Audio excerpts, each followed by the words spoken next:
नमस्ते हजुरहरू सबैजनालाई है तपाईले देखेरै थाहा पाइसक्नुभयो होला मैले चाहिँ आज एकदमै मिठो अनि अति नै सजिलो घरमै भएको सामानबाट चाहिँ स्यान्डविचको रेसिपीलाई रेडी गरेको छु। आशा छ हजुरहरूलाई मन पर्ने छ भनेर है। मन पर्यो भने चाहिँ लाइक कमेन्ट अनि सब्स्क्राइब गर्नु भने नबिर्सिनु होला। सो स्वागत छ मालासिद गुरुङको रेसिपीमा फेरि पनि। अब चाहिँ म सुरु गर्दैछु स्यान्डविच बनाउन। यहाँ यसरी एउटा प्यान लिएको छु है। म अब यसरी प्यानमा चाहिँ यो तेललाई चाहिँ कम्ती तेललाई एड गरिदिँदैछु हैन।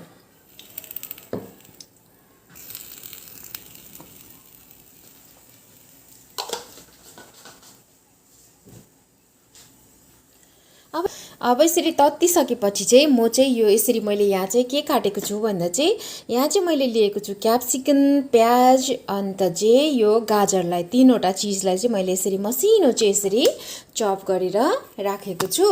ज्यादा छैन, कम्ती मात्र लिएको छु। अब त्यो सबैलाई चाहिँ म यहाँ यसरी एड गरिदिन्छु।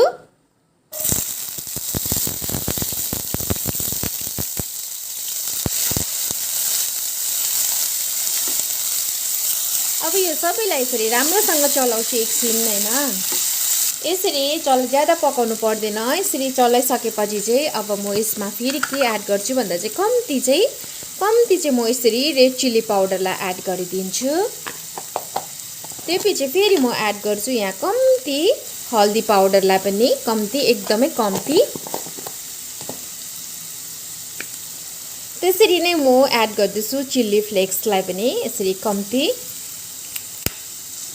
त्यसरी नै म फेरि एड गर्दैछु यो अर्ग्यानोलाई पनि। अर्ग्यानोले चाहिँ एकदमै मिठो हुन्छ क्या, डिफ्रेन्ट टेस्ट नै डिफ्रेन्ट हुन्छ। यसरी चाहिँ अर्ग्यानोलाई एड गरिसकेपछि चाहिँ अर्ग्यानोले चाहिँ एकदम मिठो बनाउँछ, यसको बास्ना पनि साथसाथै यसको टेस्टलाई पनि। यसरी फेरि राम्रोसँगले मिक्स गरिदिन्छु। यसरी फेरि म नुनलाई पनि यति नुनलाई एड गर्छु, त्यो अलिक कम्ती हुन्छ होला। फेरि म त्यति नै एड गरेर जम्मा 1 चम्मच जस्तो चाहिँ नुनलाई पनि एड गरिदिन्छु र चाहिँ यसरी मजाले मिक्स गर्छु। अनि यसलाई साह्रो ज्यादा पकाउँदिनँ है, यतिको मात्रै पकाएँ। अब चाहिँ म फेरि यसमा चाहिँ के एड गर्छु भन्दा चाहिँ यसमा चाहिँ मैले यसरी आलुलाई लिएको छु हैन। यो चाहिँ उसिनेको आलु हो, मैले चाहिँ आज आलुबाट बनाउनु आँटेको हैन। यसरी चाहिँ मैले आलुलाई लिएको छु अनि यो आलुलाई चाहिँ यसरी मजाले म्यास गरेको छु। यसरी राम्रोसँगले चाहिँ यसरी म्यास गरेको छु है आलुलाई चाहिँ। अब चाहिँ म फेरि यो आलुलाई पनि एड गरिदिन्छु। आलु चाहिँ मैले ज्यादा लिएको छुइनँ, 3वटा मात्रै आलु लिएको छु किन मैले कम्ती बनाउनुलाई है। मैले चाहिँ ब्रेकफास्ट बनाउन आँटेको नि त। अन्त यसरी चाहिँ मलाई आज स्यान्डविच खानु मन पर्यो। सो बाहिर कहाँ जाने अब हैन, खानुको लागि सो घरमै बनाउँछु भनेर चाहिँ मैले घरमै बनाएको है। अनि हजुरहरूलाई पनि यो रेसिपी मैले सेयर गरेको। यसरी चाहिँ म एकदमै मजाले यसलाई चलाउँछु।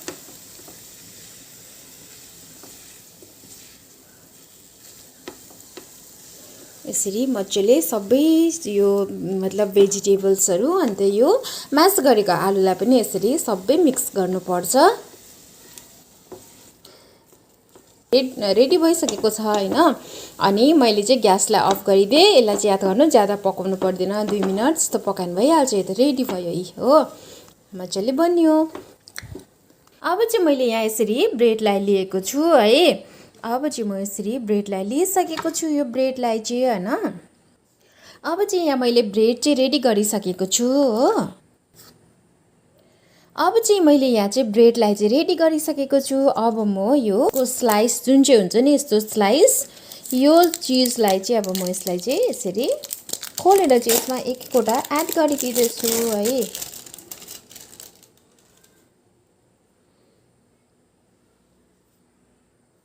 अब चाहिँ यो ब्रेडमा चाहिँ म फेरि के लाउँछु भन्दा चाहिँ यहाँ चाहिँ मैले टमाटर र चिल्लीको सस बनाएको छु है।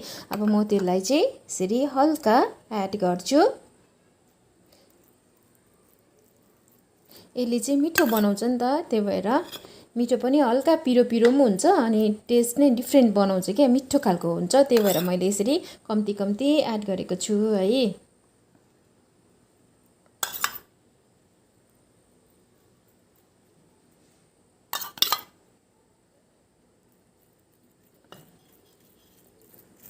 अब चाहिँ यो चीजको जुन चाहिँ यो स्लाइस छ, यो चीजलाई चाहिँ यसरी म एक एकवटा गरेर चाहिँ एड गरिदिन्छु यसको माथि चाहिँ है।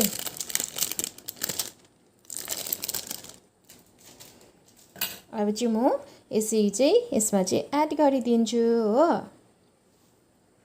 यसरी एड गरिसकेपछि चाहिँ अघि मैले बनाएर राखेको छु नि यो आलुको जुन चाहिँ यो चिज यो स्यान्डविचको चाहिँ स्टफिङ भनौँ न है, त्यसलाई चाहिँ अब मैले फेरि यसरी एड गर्दैछु होइन।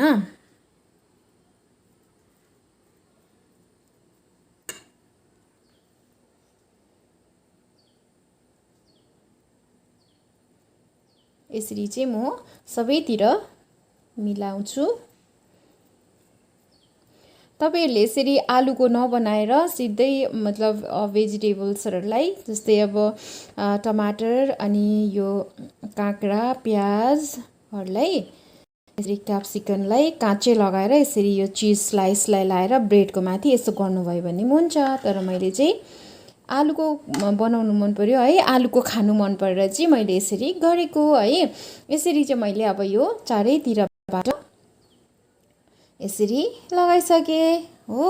अब चाहिँ म फेरि यसमा चाहिँ के एड गर्छु भन्दा चाहिँ फेरि यो चिजलाई यो स्लाइसलाई फेरि माथिबाट एड गर्छु है। मैले चाहिँ अघि यसको प्लास्टिक चाहिँ निकालिदिएको थिएँ होइन। अब चाहिँ यो पछि चाहिँ म यसलाई चाहिँ यो ब्रेडलाई चाहिँ फेरि माथिबाट यसरी लगाइदिन्छु है।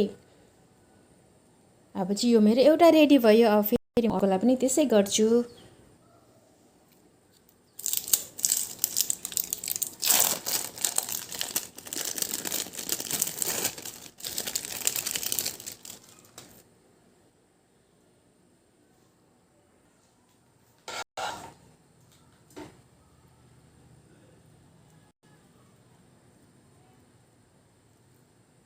यो पछि पनि म यो फेरि चिजलाई यसरी एड गरिदिन्छु। यो स्लाइसलाई यस्तो खालको स्लाइस वाला चिजले यो स्लाइस चिजले चाहिँ यसरी एकदमै मिठो हुन्छ। यसरी चाहिँ सबै लगाइसकेँ। अब चाहिँ तेल लगाएको छु है, घिउ चाहिँ लगाइनँ मैले, रिफाइन ओइललाई चाहिँ एड गरेँ किनभने मलाई घिउ मन पर्दैन नि त, त्यही भएर एड गरिनँ। अब चाहिँ म त्यो जुन चाहिँ स्यान्डविच छ त्यो स्यान्डविचलाई चाहिँ यसरी राखिदिएँ अनि तावाको फ्लेम मतलब ग्यासको फ्लेमलाई चाहिँ अलिक सानो गर्नुपर्छ है, मिडियम साइजको फ्लेम गर्नुपर्छ। फेरि मैले त्यसरी नै अर्को पिसलाई पनि यसरी एड गरेँ अनि मैले फेरि अर्को पिसलाई पनि यसरी एड गरेँ। यहाँ चाहिँ मैले 3टा पिसलाई चाहिँ जम्मा बनाएको छु है। अब चाहिँ म यसरी मजाले यसलाई चाहिँ 2 मिनट जस्तो ग्यासको फ्लेम चाहिँ ठुलो गर्नु हुँदैन है, सानो गर्नुपर्छ। अब चाहिँ यो मेरो स्यान्डविच चाहिँ भइसकेछ एक साइड चाहिँ होइन।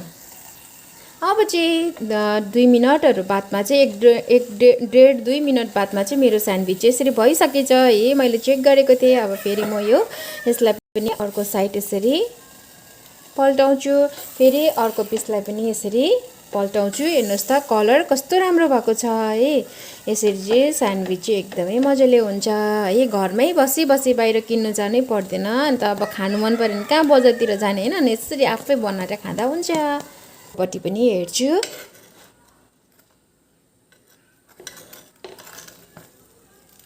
यसको अर्को साइड पनि यसरी मजाले भइसकेछ है, पनि यसरी भइसकेछ। अब चाहिँ मेरो स्यान्डविच एकदमै रेडी भयो खानुको लागि चाहिँ।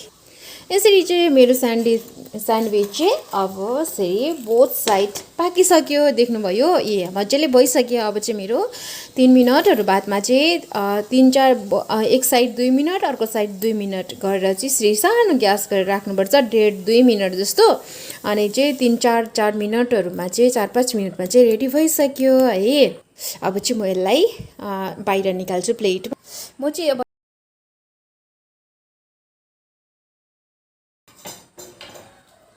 अब चाहिँ यसरी चाहिँ स्यान्डविचलाई चाहिँ मेरो चाहिँ चिजहरू हेर्नुहोस् न, ब्रेड चाहिँ सानो चिजको पिस ठुलो भएर सबै यसरी बाहिर निस्केछ, तर अति नै दामी हुन्छ है। देख्नुभयो। अब चाहिँ म यसलाई चाहिँ यसरी 2-2वटा पिस बनाउँछु है, यसरी छड्के काटेर।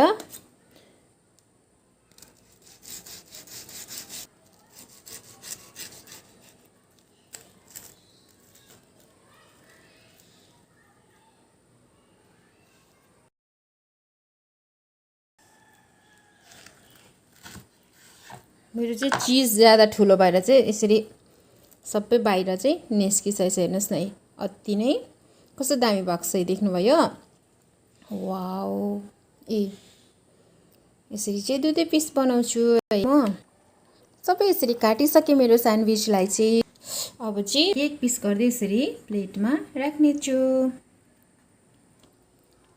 हेर्नुहोस् न बनाउनु पनि कस्तो छिटो होइन आफै टकटक बनायो भइहाल्यो घरमा एकदम लाइट ब्रेकफास्ट पनि है यो चाहिँ एकदमै मिठो हुन्छ यसरी हजुरहरूले पनि मैले जस्तै गरेर बनाएर खानु होला है आशा छ हजुरहरू सबैजनालाई मैले बनाएको यो स्यान्डविचको रेसिपी चाहिँ हजुरहरू सबैजनालाई मनपर्छ होला भनेर अनि यदि मन पर्यो भने चाहिँ प्लिज लाइक कमेन्ट अनि सेयर सब्सक्राइब पनि गरिदिनुहोस् है यो च्यानलमा नयाँ हुनुहुन्छ भने चाहिँ सब्सक्राइब पनि गरिदिनुहोस् बाई बाई थ्याङ्क यू